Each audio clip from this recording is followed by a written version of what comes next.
C'est aujourd'hui qu'il faut y aller et c'est aujourd'hui qu'il faut prendre en main l'IA.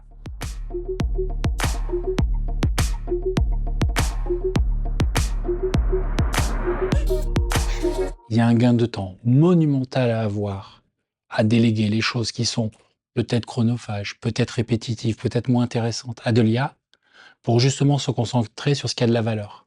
Et c'est dommage de rater ce moment où on va pouvoir faire les choix entre les tâches qu'on délègue et les tâches qu'on garde.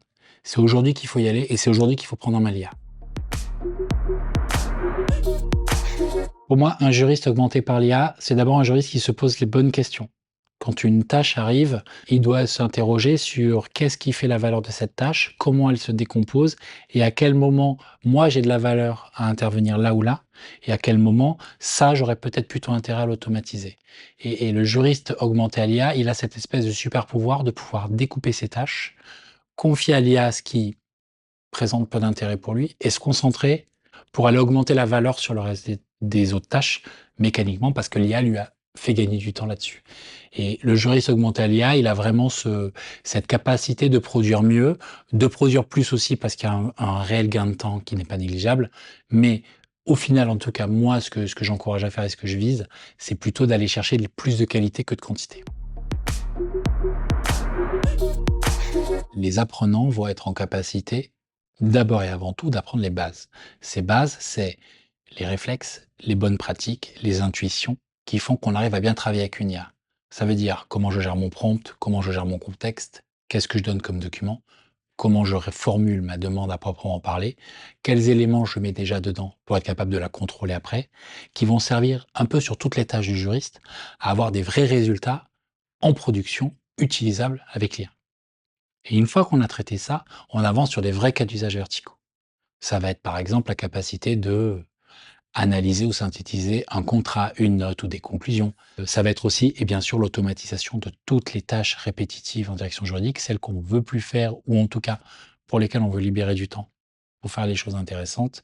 C'est aussi ça qu'on va voir pendant ces deux sessions.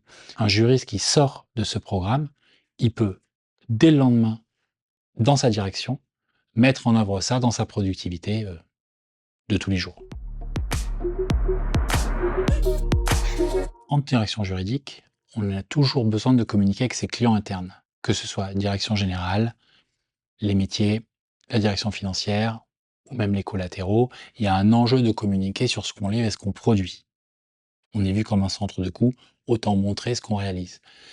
En ce sens, l'IA et le legal design, ensemble, peuvent aider à ça. Aujourd'hui, ça prend beaucoup de temps à une DJ de travailler sur des livrables dédiés à l'interne qui soient compréhensibles, faciles à lire, faciles à traiter pour les autres métiers. Et donc ce temps, on a tendance à pas le passer parce qu'on a déjà beaucoup à faire en production.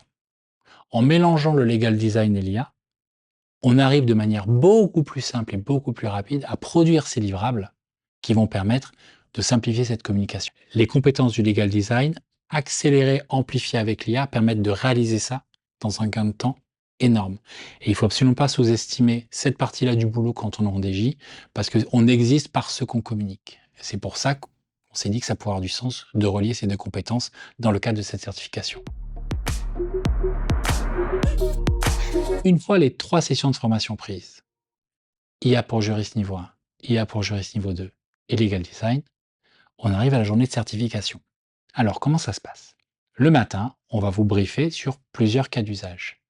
C'est plutôt des petits cas d'usage qui vont invoquer des techniques différentes qu'on aura vues pendant les 3 jours, mais aussi sur des matières un peu différentes pour ne léser personne en fonction des expertises. On va vous laisser un temps restreint pour travailler sur ces cas d'usage et produire les livrables que vous allez présenter. Et l'après-midi, on aura un oral pendant lequel vous présenterez, pareil, pendant un temps limité, vos cas et vous serez évalué là-dessus. L'IA est là pour durer. Elle va nous transformer en profondeur et sur le long terme.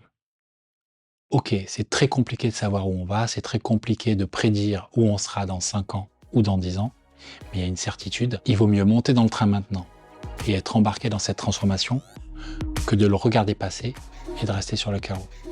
Donc allez-y.